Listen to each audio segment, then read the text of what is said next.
Hello dear future officer, स्वागत है आप सभी का ओनली एस के टारगेट फिल्म 2021 में। यहाँ रिवीजन के थ्रू हम देखेंगे काफ़ी जो इम्पोर्टेंट कॉन्स्टिट्यूशनल बॉडीज़ हैं हमारी, वो हम देखने वाले हैं। ये आज हमारे वीडियो का सेकंड पार्ट है और इससे पहला पार्ट आप देख सकते हैं यूट्यूब में, प्लेलिस्ट से जाके आपको वहाँ पे मिल जाएगा। आज हम क्या क्या देखने वाले हैं, यूनियन पब्लिक सर्विस कमीशन, और उसके बाद हम देखेंगे स्टेट पब्लिक सर्विस कमीशन, फिर शेड्यूल कास्ट के लिए जो नेशनल कमीशन है, फिर शेड्यूल ट्राइब के लिए जो नेशनल कमीशन है, बैकवर्ड क्लासेस के लिए जो नेशनल कमीशन है। ये सारे आज हम लोग देखने वाले हैं, ठीक है। इससे पहले हम ऑलरेडी देख चुके हैं अपने पहले पार्ट के अंदर कैग क्या होता है, controller, auditor general, attorney general, फिर इलेक्शन कमीशन, फिर फाइनेंस कमीशन। ये सारी चीज़ें हम लोग जो है देख चुके हैं, वो अपने पहले पार्ट के अंदर है। और पहला पार्ट आप कहाँ से मिलेगा, आपको जाना है यूट्यूब पे, वहाँ पे प्लेलिस्ट में आपको मिल जाएगा। ये सीरीज हम बना रहे हैं, इसका उद्देश्य यही है कि आने वाला जो हमारा प्रीलिम्स है उसमें हम किस तरीके से जल्दी से रिवीजन कर सकते हैं, जो इम्पोर्टेंट एस्पेक्ट्स है इन सारी बॉडीज का, ठीक है।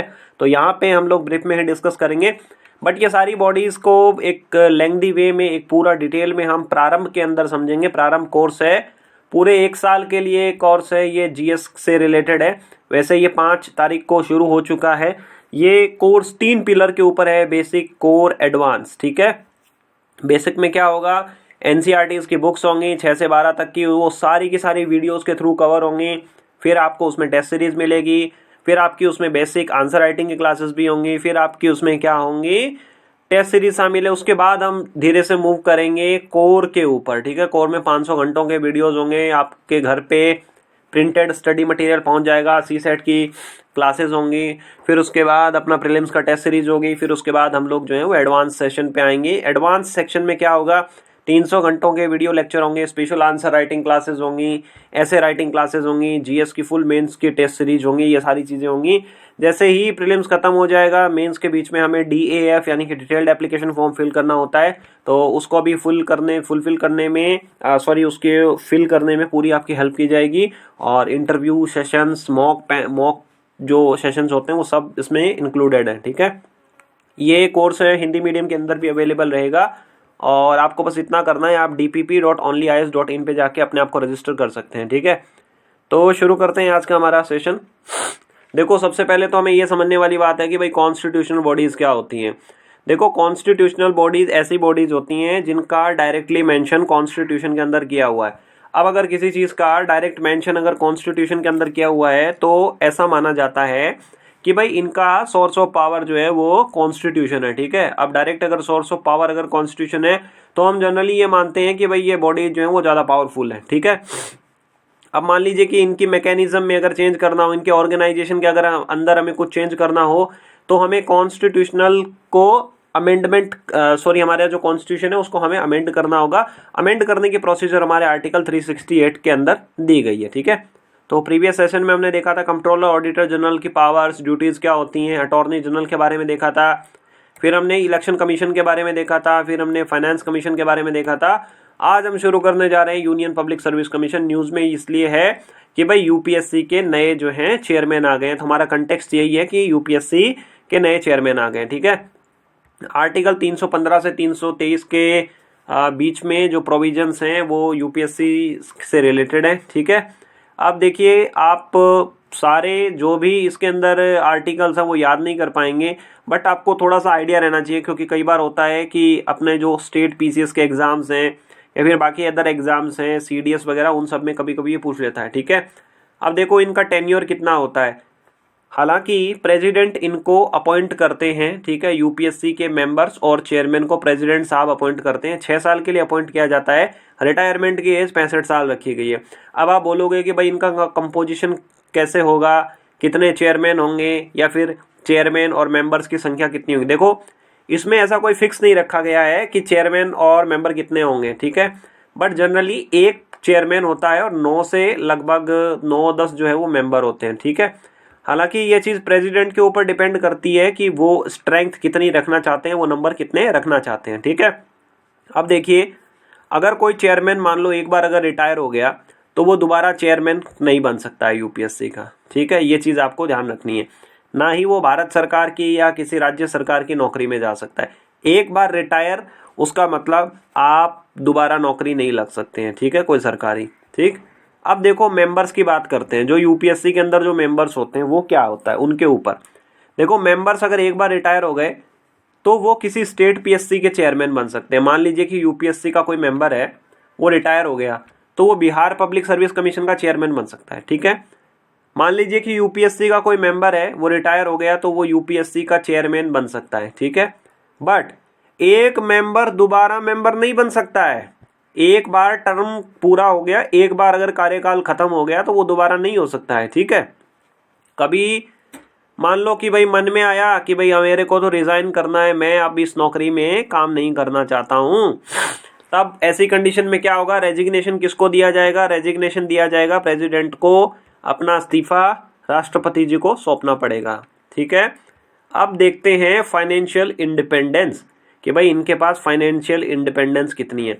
देखो यूपीएससी का सारा खर्चा पानी, सारा जो भी उनका पैसे से या फाइनेंशियल जो नीड्स हैं वो कहाँ से आती है, वो ऑब्वियस सी बात है कि बजट के थ्रू आती है। बट यूपीएससी का जो भी एक्सपेंडिचर है वो कहाँ से आता है, कंसोलिडेटेड फंड ऑफ इंडिया से आता है, ठीक है। और ये कंसोलिडेटेड फंड ऑफ इंडिया के ऊपर चार्ज किया जाता है। इसका मतलब है कि यूपीएससी से रिलेटेड जो डिमांड ऑफ ग्रांट्स हैं उनको डिस्कस किया जा सकता है, बट उनको वोट नहीं किया जा सकता है। अब आप बोलोगे कि भाई क्वालिफिकेशन क्या रखी गई है चेयरमैन और मेंबर्स के लिए, कि क्या भाई ऐसा होना चाहिए कि कोई जर्नलिज्म में आपने कुछ किया हो, डिफेंस में कुछ किया हो, या आप किसी पर्टिकुलर सर्विस में हो, ऐसा कुछ नहीं है। देखो यूपीएससी में चेयरमैन भी डिफरेंट डिफरेंट बैकग्राउंड्स के हैं, मेंबर्स भी आपको डिफरेंट डिफरेंट बैकग्राउंड के मिल जाएंगे, जर्नलिज्म से रिलेटेड आपको मिल जाएंगे, ऐसे लोग भी मिल जाएंगे जो कि डिफेंस में थे, ठीक है। तो इसमें कोई क्वालिफिकेशन नहीं रखी गई है, बस ये रखा गया है कि जो हाफ ऑफ द मेंबर्स हैं, मतलब आधा जो मेंबर है, मान लीजिए कि अगर 10 लोग काम कर रहे हैं यूपीएससी के बोर्ड में, तो 5 ऐसे लोग होने चाहिए जिनके पास एक्सपीरियंस हो सरकारी नौकरी का, या तो स्टेट गवर्नमेंट की नौकरी का या फिर यूनियन गवर्नमेंट की नौकरी का 10 साल या 10 साल से ज़्यादा का उनके पास एक्सपीरियंस हो, ठीक है। अब यूपीएससी का फंक्शन क्या है, देखो बेसिक फंक्शन तो यूपीएससी का यही है भाई, एग्जामिनेशन करवाना, कभी अपने सिविल सर्विस का एग्जामिनेशन करवाना, इंजीनियरिंग सर्विस का एग्जामिनेशन करवाना, बाकी एनडीए वगैरह का एग्जामिनेशन कराना, ये सब, ठीक है। फिर इसके बाद काम क्या है, direct recruitment by selection through interviews. अभी आपने हाल ही में देखा होगा लेटरल एंट्रीज, मतलब बिना कोई एग्जाम दिए हुए ज्वाइंट सेक्रेटरी बन जाओ। व्हाट्सएप पे आपने खूब चर्चा सुनी होगी कि कोई अब यूपीएससी की कोई परीक्षा मत दो, सीधे आईएएस बन जाओ, या आपने यूट्यूब पे भी इस तरीके के फेक फर्जी वीडियो पोस्ट देखे होंगे फेसबुक पे। तो यूपीएससी का ये भी काम होता है कि कई बार ऐसे कुछ सिलेक्शंस होते हैं जिनका इंटरव्यू के थ्रू डायरेक्ट होता है। अभी हाल ही में ज्वाइंट सेक्रेटरी के लिए लेटरल रिक्रूटमेंट रखा गया था, तो उस लेटरल रिक्रूटमेंट के भी इंटरव्यू यूपीएससी ने करवाए थे, ठीक है। अब फिर उसके बारे में देखते हैं। तीसरा हम देखते हैं कि कई बार क्या होता है कि कुछ ऐसे कर्मचारी होते हैं सिविल सर्वेंट में जो कि जिनके ऊपर कोई क्रिमिनल केसेस होते हैं, या बाकी अगर उनके ऊपर ऐसे कोई केस होते हैं कि भाई इन्होंने किसी कानून को, किसी प्रोसीजर को वायलेट किया है, तो इनके ऊपर हमें कोई डिसिप्लिनरी एक्शन लेना होगा, ठीक है। तो ऐसी कंडीशन में सरकारें जो हैं वो यूपीएससी से सलाह मांगती है। कई बार क्या होता है कि कुछ रिक्रूटमेंट रूल्स में अगर चेंजेस करने हैं, ये बाकी चीज़ें अगर चेंज करनी है, तो वहाँ पे भी जो है वो यूपीएससी की मदद ली जाती है। अब देखिए प्रमोशन, डेप्यूटेशन थ्रू एब्जॉर्प्शन, देखिए कई बार प्रमोशन में भी यूपीएससी की मदद ली जाती है। इसको एग्जांपल से समझते हैं। देखो क्या होता है कि ये जो ऑल इंडिया सर्विसेज होती हैं, अपने पास 3 ऑल इंडिया सर्विसेज हैं, आईएएस, आईपीएस और आईएफओएस। जनरली उसको आईएफएस से लिखा जाता है, आईएफएस नहीं लिखा जाता है, ठीक है। तो ये अपने पास 3 सर्विसेज है। इन 3 सर्विसेज के अंदर ऐसा होता है कि 1/3 जो पोजीशंस हैं इनके अंदर, वो कहाँ से आएगी, स्टेट सर्विसेज से प्रमोशन के थ्रू आएगी। लाइक अपन यूपी की बात करें तो यूपी में ऐसा होता है कि पीपीएस होता है, प्रोविंशियल पुलिस सर्विस, ठीक है। अब उसमें से कुछ लोग जो हैं वो प्रमोट होकर आईपीएस बनेंगे, ठीक है।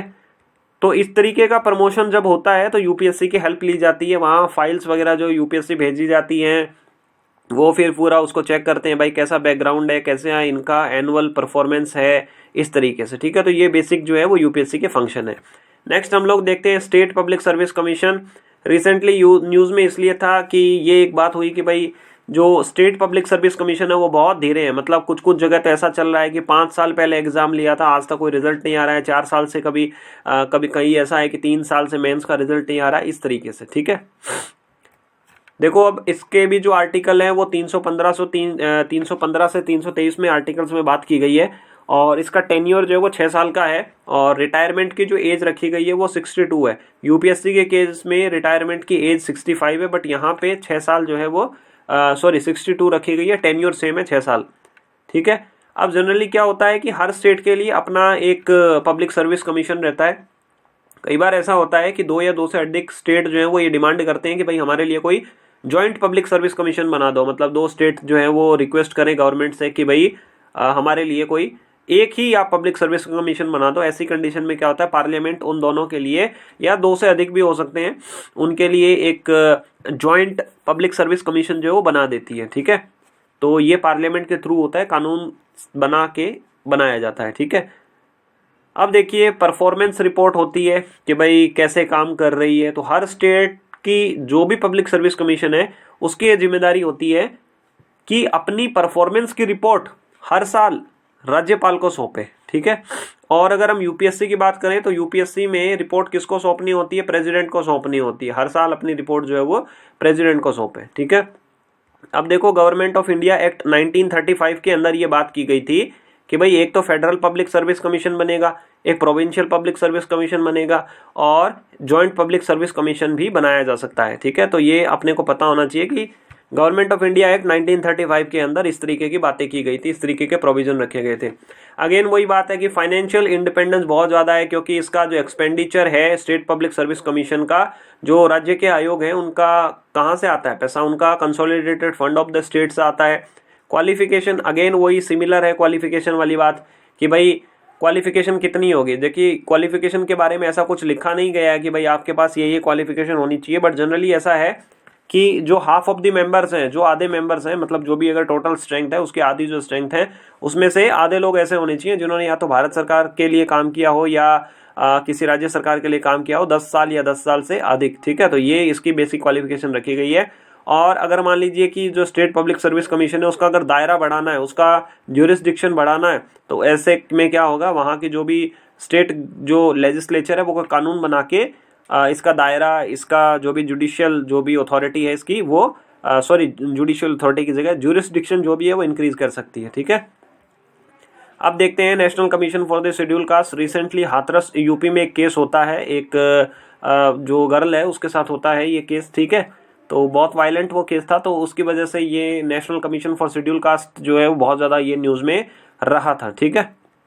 देखिए आर्टिकल 338 के अंदर इसकी बात की गई है, national commission for schedule caste यानी कि अनुसूचित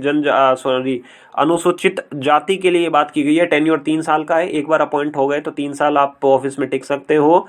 ये एक टाइप की क्वासी जुडिशियल बॉडी है। ठीक है। इसका काम यही है कि भाई जो शेड्यूल कास्ट हैं, जो हमारी अनुसूचित जातियां हैं, उनके लिए जो भी कॉन्स्टिट्यूशनल जो प्रोटेक्शन है, सेफगार्ड्स अवेलेबल हैं, जो भी उनकी सुरक्षा के लिए चीज़ें बनाई गई हैं, उनको मॉनिटर करे और उनका इम्प्लीमेंटेशन किस तरीके से हो रहा है, क्या वो ठीक तरीके से इम्प्लीमेंटेशन हो रहा है या ख़राब तरीके से इम्प्लीमेंटेशन हो रहा है, इसको जो है वो इसके बारे में रिपोर्ट लिखें। ठीक है। और इसके पास जो एक सिविल कोर्ट के तरीके से पावर होते हैं, सिविल कोर्ट के तरीके का पावर मतलब इस तरीके से होता है, अगर ये कभी मान लीजिए किसी केस की इन्वेस्टिगेशन कर रहे हैं जहाँ पे ये देखा जाता है कि भाई किसी शेड्यूल कास्ट के व्यक्ति के साथ कोई वायलेशन हुआ है उसके राइट के साथ, तो ये कोई एविडेंस वगैरह मंगवा सकते हैं इस तरीके से। ठीक है। इसके फंक्शन देखते हैं। देखिए मेनली इसका फंक्शन यही है कि जो शेड्यूल कास्ट है उनसे जो जुड़े हुए व्यक्ति हैं उनके राइट्स का किसी भी तरीके से वायलेशन ना हो, अगर वायलेशन होता है तो उसमें जांच वगैरह करे। तो मेन काम यही है कि भाई सेफ गार्ड करना। ठीक है। बट फिर भी हम डिटेल में थोड़ा सा देखते हैं। एक तो यही है कि भाई कॉन्स्टिट्यूशन ने या बाकी जो अदर लॉज हैं, कोई भी कानून वगैरह हैं, उनका इम्प्लीमेंटेशन किस तरीके से हो रहा है, कहीं जो शेड्यूल कास्ट हैं, जो अनुसूचित जातियां हैं, उनके राइट्स का, उनके अधिकारों का कहीं हनन तो नहीं हो रहा है। पहला काम तो यही है। दूसरा ये है कि जब भी मान लो कि इनको अगर कहीं से कोई रिपोर्ट मिलती है, कोई खबर मिलती है कि भाई किसी शेड्यूल कास्ट के व्यक्ति के साथ उसके राइट्स का वायलेशन हुआ है, तो उसमें ये देख सकते हैं। देखो कई बार आपने न्यूज़ में देखा होगा कि किसी दलित बच्चे को जो है वो पीटा गया या उसके सर के बाल जो काट दिए गए, इस तरीके से जो है वायलेशन होता है उनके राइट्स का। ऐसे में अगर आप मान लीजिए कोई वीडियो बना देते हैं, आप खुद भी एक एज एन इंडिविजुअल आप वीडियो बना देते हैं और वो national commission for schedule caste में आप भेज देते हैं, तो फिर वो क्या करेंगे, वो भी इंक्वायरी करेंगे। ठीक है। इसके बाद ये है कि वो रेगुलरली ये लोग क्या करते हैं, प्रेसिडेंट राष्ट्रपति महोदय को रिपोर्ट्स अपनी भेजते हैं और मेन काम यही है कि भाई वेलफेयर, प्रोटेक्शन और डेवलपमेंट, एडवांसमेंट के लिए काम करते हैं। और जब भी राज्य सरकार या कोई केंद्र वाली अगर हमारी सरकार है तो वो शेड्यूल कास्ट के अगर प्रोटेक्शन के लिए, अगर उनके वेलफेयर के लिए कोई काम कर रही है, कोई कानून बना रही है, कोई पॉलिसी बना रही है, तो वो national commission for schedule caste से डिस्कशन करती है। ठीक है, अब देखते हैं national commission for schedule tribe. Recently national commission for schedule tribe के नए जो हैं वो चेयरमैन आए हैं। आर्टिकल 338A में बात की गई है national commission for schedule tribe. हालांकि पहले कुछ सालों तक national commission for schedule caste और शेड्यूल ट्राइब दोनों के लिए एक ही कमीशन था, बट बाद में जो है वो उसको अलग कर दिया गया। ठीक है, कंपोजिशन क्या है, एक चेयरमैन होते हैं, एक वाइस चेयरमैन है, 3 मेंबर्स होते हैं, 3 साल का इनका टेन्योर होता है। ये भी एक क्वासी जुडिशियल बॉडी है, सिविल कोर्ट्स के इसमें पावर है। अब शेड्यूल ट्राइब कौन कौन सी ट्राइब्स होंगी इसके बारे में बात की गई है कि भाई प्रेसिडेंट जो है वो अपने डिक्लेरेशन के थ्रू डिक्लेयर करते हैं कि कौन कौन सी ट्राइब्स जो है वो शेड्यूल ट्राइब्स होंगी। ठीक है, अब फंक्शन क्या है, फंक्शन अगेन वही है कि भाई इनका मेन जो काम है वो ये है कि शेड्यूल जो हमारी ट्राइब है, जो अनुसूचित जनजातियां हैं, उनके प्रोटेक्शन के लिए, उनके वेलफेयर के लिए कुछ काम किया जाए। मेन काम इनका ये है। ठीक है, तो हमारे कॉन्स्टिट्यूशन ने और बाकी जो कानून है हमारे पास, उन्होंने बहुत सारे प्रोटेक्शन प्रोवाइड कराए हैं शेड्यूल ट्राइब्स के लिए। तो वो प्रोटेक्शन किस तरीके से काम कर रहे हैं, क्या वो प्रोटेक्शन एडिक्वेट हैं या इनएडिक्वेट हैं, किस तरीके से उनको इम्प्लीमेंट किया जा रहा है, इस तरीके का जो काम है वो सारे काम करता है। ठीक है, मॉनिटर करता है, इन्वेस्टिंग। फिर यही है कि भाई मान लीजिए कभी ऐसा होता है कि इन्हें खबर लगती है कि कोई शेड्यूल ट्राइब का व्यक्ति है, कोई अनुसूचित जनजाति का कोई व्यक्ति है जिसके राइट्स का या उसके अधिकारों का हनन हो रहा है, तो ऐसे केसेस के अंदर भी क्या होगा कि वो इंक्वायरी करेंगे, वो जो कंप्लेंट आती है उस कंप्लेंट की इंक्वायरी करेंगे, जांच करेंगे, ये सारी चीज़ें। ठीक है, और रेगुलरली प्रेसिडेंट, राष्ट्रपति महोदय को ये क्या करते हैं, अपनी रिपोर्ट्स वगैरह देते रहते हैं। ठीक है, और मेन काम फिर यही है कि भाई वेलफेयर, प्रोटेक्शन, डेवलपमेंट, एडवांसमेंट, मतलब शेड्यूल ट्राइब का पूरी तरीके से डेवलपमेंट कैसे हो, उनकी प्रगति कैसे हो, प्रोग्रेस कैसे हो, इस बारे में उनका काम होता है देखना। ठीक है, और कभी भी मान लीजिए कि अगर सरकार है, कोई अगर पॉलिसी बना रही है, कोई कानून बना रहा है, ऐसी सिचुएशन में क्या होता है कि वो national commission for schedule tribe से डिस्कस करते हैं। ठीक है, चाहे राज्य सरकार हो या केंद्र की सरकार हो। अब देखते हैं special officer for the linguistic minorities. अभी रिसेंटली क्या हुआ था, राजस्थान के अंदर बहुत ज़्यादा प्रोटेस्ट चले थे उर्दू के प्रमोशन के लिए। बहुत सारे लोग जो हैं, खासकर जो मुस्लिम समाज के जो लोग हैं, उनका ये बोलना था कि सरकार जो है वो उर्दू को उतना प्रमोशन नहीं दे रही है, उर्दू को नेग्लेक्ट किया जा रहा है। तो उसी क्रम में हम देखेंगे कि special officer for the linguistic minorities, article 350B के अंदर इसकी बात की गई है। हालांकि जो ओरिजिनल कॉन्स्टिट्यूशन है उसके अंदर ये जो स्पेशल है ऑफिसर, उसकी बात नहीं की गई है। बट हमारा जब 7th कॉन्स्टिट्यूशन का अमेंडमेंट होता है 1956 के अंदर, तो बात उसमें ये होती है कि भाषा के आधार पर, लैंग्वेज के आधार पर स्टेट का डिवीजन था। और पहला स्टेट जो कि भाषा के आधार पे, लैंग्वेज के हिसाब से अलग हुआ था, वो स्टेट था आंध्र प्रदेश। ठीक है, तो तब ये आया, इमरजेंस ओरिजिन इसका तब हुआ। कंपोजिशन, एक कमिश्नर, डिप्टी कमिश्नर और काफ़ी सारे असिस्टेंट कमिश्नर। ठीक है, अब टेन्योर और रिमूवल देखते हैं। देखो, इसको जो अपना स्पेशल ऑफिसर है, इन स्पेशल ऑफिसर को अपॉइंट कौन करता है, प्रेसिडेंट करता है। हालांकि मिनिमम एज क्या होगी, मैक्सिमम एज क्या होगी, ये सब नहीं दिया हुआ है, और ये प्लेजर ऑफ प्रेसिडेंट पे काम करते हैं, मतलब प्रेसिडेंट इनको अपॉइंटमेंट करते हैं। और जब इनको लगता है कि प्रेसिडेंट साहब को जब लगता है कि भाई नहीं, अब इस आदमी को हटा देना ही उचित है, तो ऐसी कंडीशन में ही हटा देते हैं। हालांकि प्लेजर ऑफ प्रेसिडेंट का बेसिकली मतलब यही होता है कि कैबिनेट जो है वो रिकमेंड करती है प्रेसिडेंट को, और प्रेसिडेंट उस हिसाब से अपना काम करते हैं। ठीक है, एक बार अगर इनकी छुट्टी हो गई तो उसके बाद में इनको फर्दर जो है वो अपॉइंट नहीं किया जा सकता है। और स्पेशल ऑफिसर का मेन जो काम है वो काम ये है कि जो भी हमारे पास, हमारे देश के अंदर जो भी लिंग्विस्टिक माइनॉरिटीज़ हैं, उनको जो राइट्स मिले हुए हैं, चाहे कॉन्स्टिट्यूशन के थ्रू राइट हो या किसी अदर कानून के थ्रू राइट हो, तो उन राइट्स का कैसे प्रोटेक्शन हो सकता है, या जो भी राइट्स मिले हैं वो किस तरीके से इम्प्लीमेंट किए जा रहे हैं, ये सारे जो काम है उनको इन्वेस्टिगेट करना, ये इनका काम है। ठीक है, फंक्शन तो बेसिकली यही है कि स्टेट गवर्नमेंट और यूनियन गवर्नमेंट के बीच में तालमेल बिठा के चले, उनसे लगातार डिस्कस करते रहे कि भाई हम किस तरीके से जो लिंग्विस्टिक माइनॉरिटीज़ हैं उनको और ज़्यादा तरीके से प्रोटेक्ट कर सकते हैं। ठीक है, और प्रेसिडेंट को हर साल ये एक रिपोर्ट देते हैं, या बीच बीच में जब भी लगे तब रिपोर्ट दे देते हैं।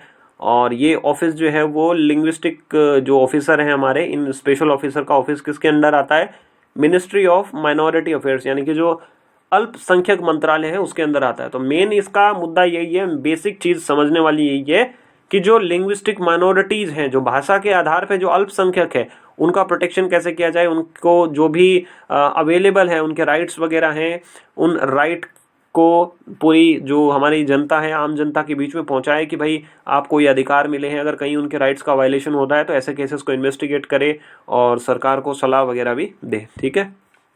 National commission for backward classes हम लोग देखते हैं। रिसेंटली ये था कि भाई जो महाराष्ट्र है, तो महाराष्ट्र में मराठा के रिजर्वेशन को लेके बात हो रही है।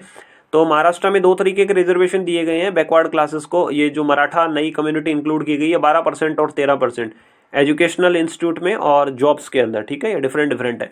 तो वहाँ पे ये बात थी, पहले ये होता था कि भाई किसी भी स्टेट के अंदर अगर बैकवर्ड क्लासेस कौन कौन सी होंगी, इनको रिकॉग्नाइज करने का अधिकार जो है वो था गवर्नर को था बेसिकली।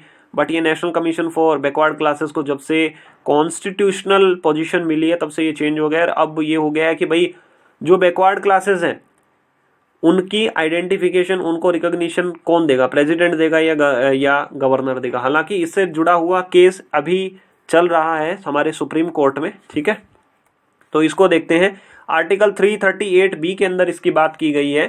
ठीक, एक चेयरमैन, वाइस चेयरमैन, 3000 मेंबर होंगे और इनका टेन्योर कितना होगा, टेन्योर होगा इनका 3 साल का।